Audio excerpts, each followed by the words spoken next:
I don't exactly know why I'm writing this, but now that the events are over and done and I've moved on, maybe it will help someone. In February 2018, I, 30 male, discovered my 30 female wife's affair after we had been married for 3 years. I had a contract job that involved a lot of travel at times, but also allowed me to work from home when I was back. My wife had a very well-paying job as a director of a technical sales firm. We had what I would describe as a really good marriage, although things had gotten a bit strained from my being away on work trips and her working longer and longer hours. Backstory: I met my wife, now ex, 5 years ago, at a mutual friend's barbecue. We struck up a conversion and had an instant chemistry, and quite honestly, I thought I was beating the odds being with such a beautiful and well-spoken woman. Somehow, she really liked me for my rough around the edges persona. Once we dating after a few weeks, we couldn't get enough of each other, and the clothes just flew off when we would meet at each other's apartments. We finally tied the knot after dating for 18 months, and moved into a big apartment, while saving for a house. After the first 3 years of marriage, things started changing.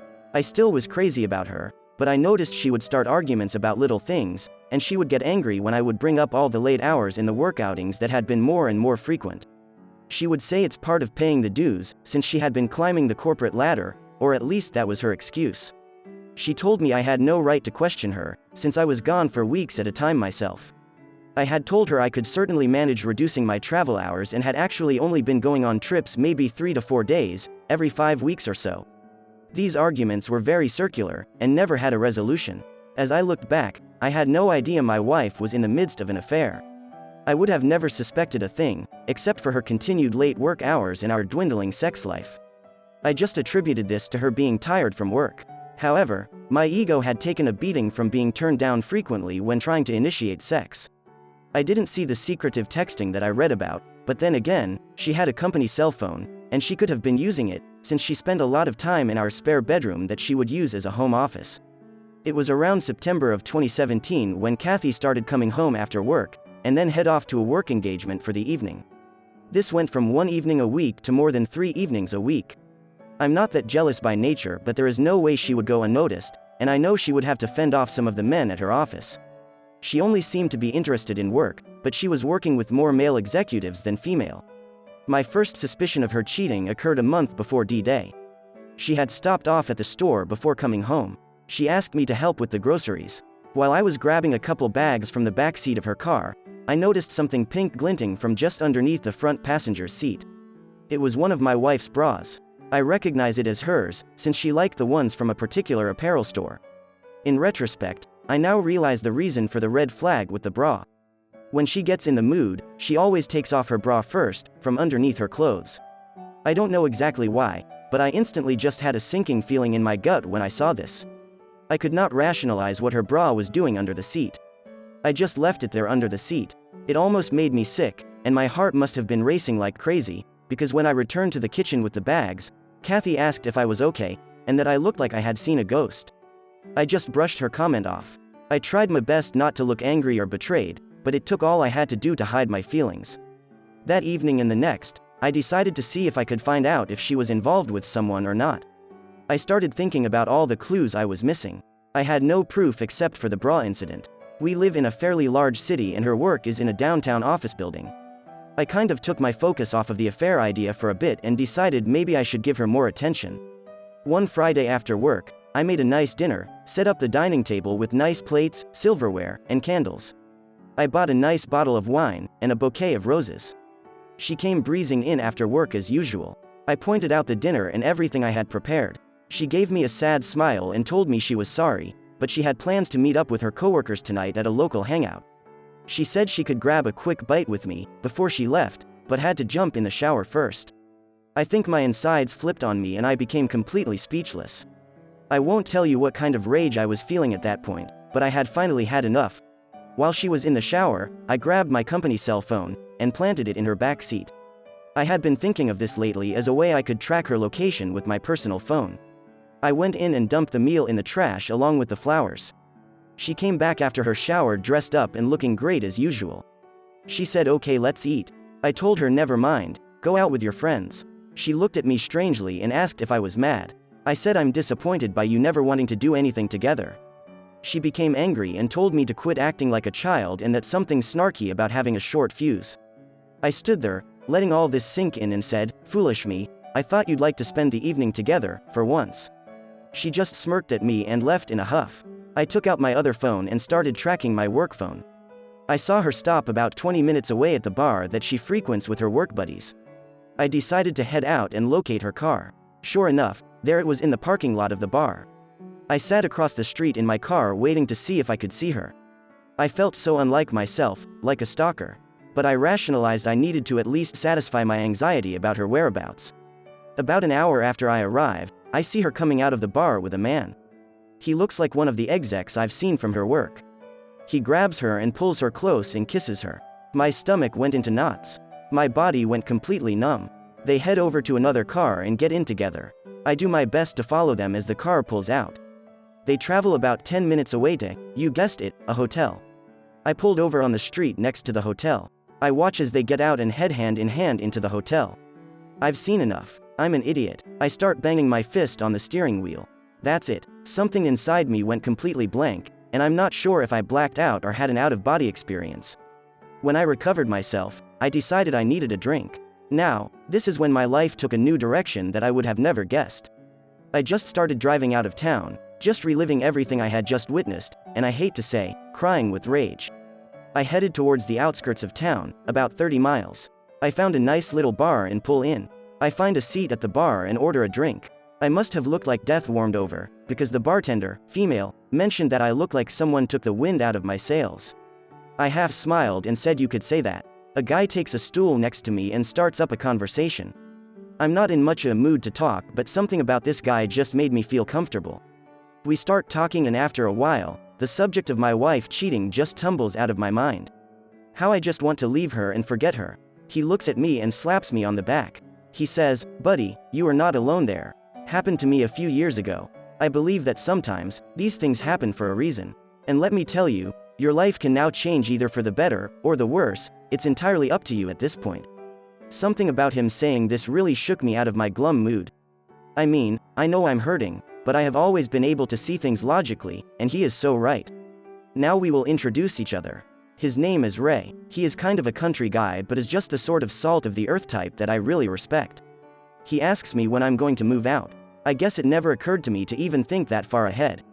I know I don't want to be around this woman anymore, and I do have this fight or flight feeling coursing through me. Ray says, "I feel very sympathetic to your situation, and have an idea. If it comes to it, and you feel like you need to leave at some point, I've got a travel trailer sitting on my property. It's not great and it could use a bit of fixing up. Why don't you come out and check it out and see if you can see yourself living in something like that temporarily at least? I'll make you a great deal on it. I even have a nice piece of property that you could park it on. You would be doing me a favor to keep an eye on it for me. It might do you some good to get away from your situation." Just a thought. It took me a minute to register his idea. The bartender had been overhearing the conversation and smiled. "Hell, honey," she says, "if I could have escaped my crazy ex-husband years ago, I would have jumped at the chance to go live in his trailer, anything to just get my head on straight. I feel like I have stumbled into the twilight zone, but maybe this is exactly what I need." I tell Ray, "Yes, I'll think about it and maybe check it out." We part ways after a bit and make plans to meet out at his place in a few days. I started to feel like I had a little bit of perspective and a chance for getting out of what I believe is a nightmare, mixed in with a heavy heartache.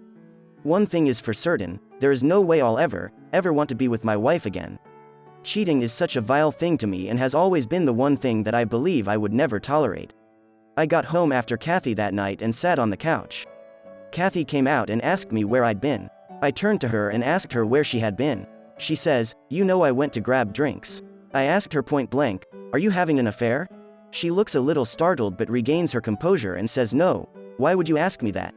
I told her I heard she may be involved with someone from work. She asks, "Who told you that?" I tell her someone that I know but would not divulge the name. She just tells me you are being ridiculous, and that I'm drunk and delusional. And asks me where I have been. I tell her out to a bar, to have some drinks with friends. She just stares at me, wanting to ask me more, but just heads back to our bedroom and goes back to bed. I decided to sleep on the couch, since I now have confirmation that she has been lying for months to me. I didn't sleep at all and started picturing her with this guy in bed, and I'm disgusted and hurt and feeling sorry for myself. However, I started thinking about Ray's trailer. It is almost a revelation, and the idea of it just made me feel better. I must have something wrong with me, but with the pain I was in, the fight or flight mode just instinctively kicked in, and the flight part won me over. The next morning, we don't speak much and go about the weekend as if nothing had happened. A few days later, I made plans to meet up with Ray. I met up at Ray's place. He owns a nice ranch, and the trailer is actually really nice, about 26 feet and has all the necessities one needs to live in it. I traveled with some friends in one back in college, during spring break and really enjoyed it. I make Ray an offer on it, and he agrees to the price. I practically stole it from him. He gives me directions to his ranch property, and I drive over to check it out. It is beautiful, full of trees, scrub brush, and it looks like there are nearby hiking and biking trails bordering it.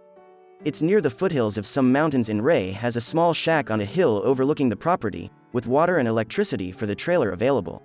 Ray will pull the travel trailer to the site and set it up for me. I tried to get Kathy to come clean during the next few weeks, and all I got was gaslighting. I even point blank tell her that if I find out she is cheating, there is no going back. This has the opposite effect of driving her deeper into her affair fog and blistering me in denials. The denial is so bad, it almost made me laugh. I have no physical proof of her cheating and kick myself for not at least taking some photos of the two of them.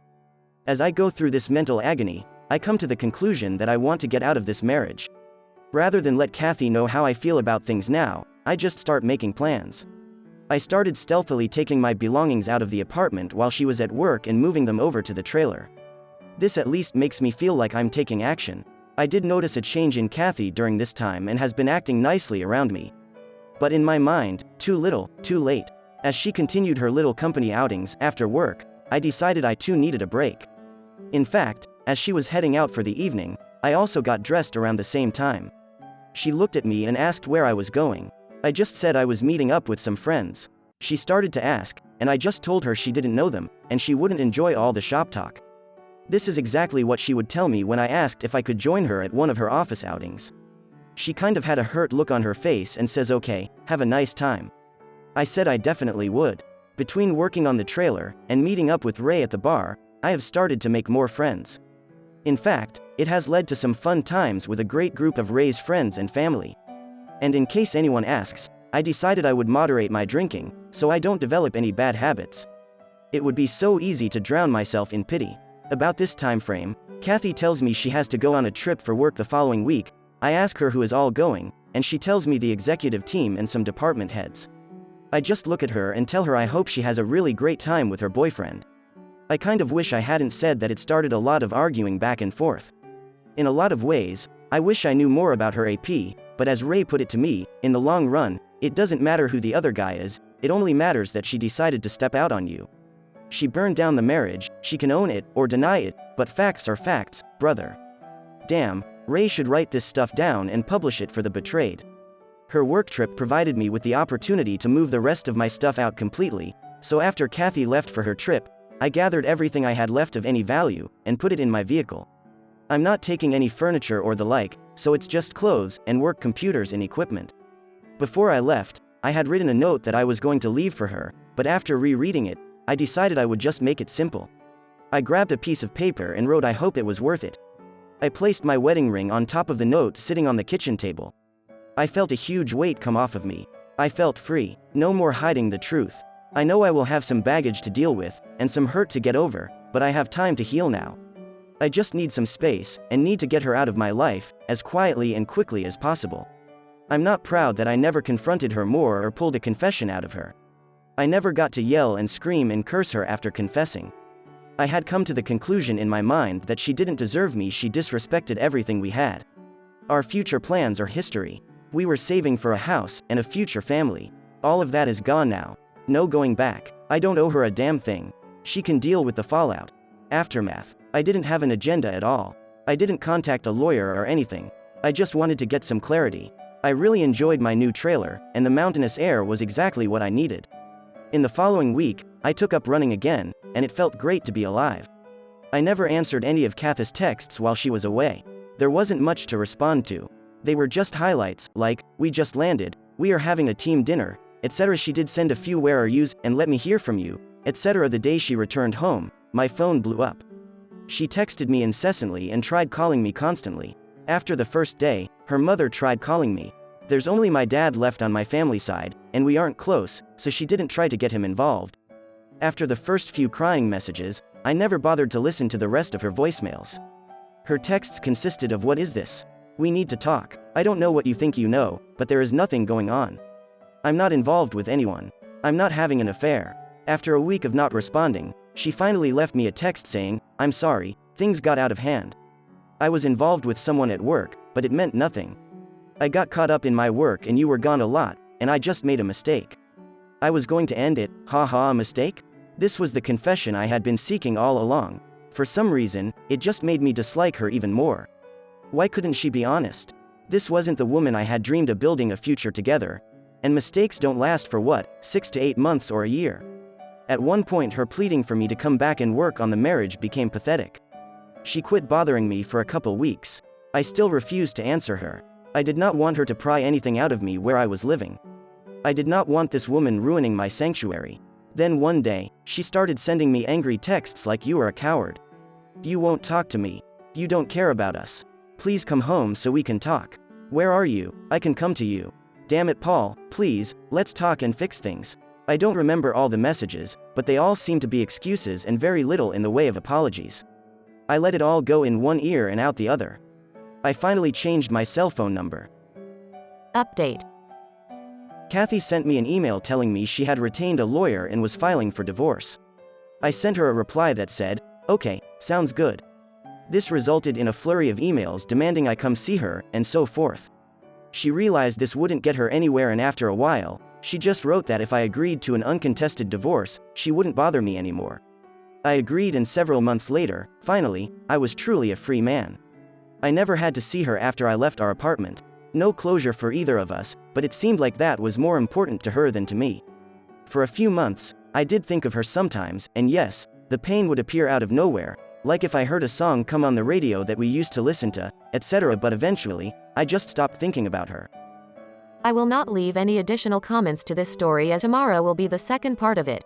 Subscribe and click on the bell button to get notified when it is on the channel. New updates will be waiting for you.